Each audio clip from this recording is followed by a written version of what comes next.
अगर आप भारत में रहते हैं तो अपने घर से थोड़ा सोच समझ कर निकलो, क्योंकि इस देश में आपकी जान दो कौड़ी की भी नहीं है। बदकिस्मती से ये बात नोएडा के युवराज मेहता को नहीं मालूम थी और वो अपनी 18% जीएसटी देकर ली गई एसयूवी में बैठकर ऑफिस से घर लौट रहा था। रास्ते में कम विजिबिलिटी होने के कारण युवराज की गाड़ी एक ऐसे पानी के गड्ढे में गिर गई जो नेचुरली नहीं बल्कि कंस्ट्रक्शन एजेंट के कारण बना था।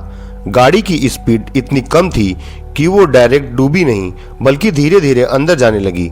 युवराज ने ये बात तुरंत अपने पिता को बताई, जिसके बाद वहां पर पुलिस, एनडीआरएफ और फायर ब्रिगेड की टीम टाइम पर पहुंच गई। पर इसके बाद जो हुआ आपको वो सुनकर आगे से टैक्स देने से नफरत हो जाएगी।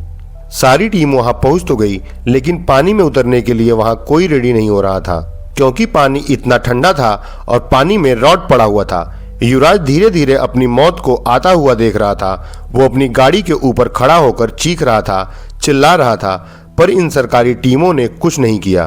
फिर हिम्मत दिखाकर एक डिलीवरी बॉय पानी में उतरा। उसने आधे घंटे युवराज को ढूंढने की कोशिश की, पर कुछ फायदा नहीं हुआ। आखिर में जाकर सुबह जब युवराज मिला तो उसके लंग्स में पानी भरने के कारण, कार्डियो क्रैश के कारण युवराज की मौत हो चुकी थी। ये सब होते हुए युवराज के पिता ने अपनी आंखों से देखा। अब सवाल ये है कि सरकारी टीमों को क्या स्विमिंग पूल से लोगों को बचाने की ट्रेनिंग दी जाती है?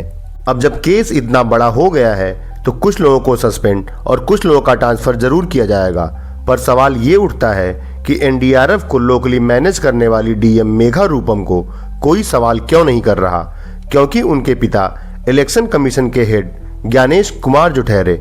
जिस एरिया में ये घटना हुई है उसी जगह एक हफ्ते पहले एक और ट्रक गिरा था, पर फिर भी अथॉरिटी ने कोई एक्शन नहीं लिया।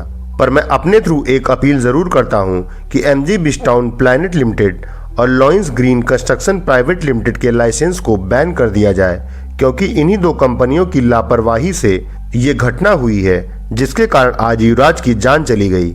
और युवराज के पिता ने भी इन्हीं कंपनियों के नाम पर कंप्लेन रजिस्टर्ड किया है। युवराज के पिता के सपोर्ट के लिए इस वीडियो को इतना शेयर करो कि ये कंपनियां बैन हो जाएं।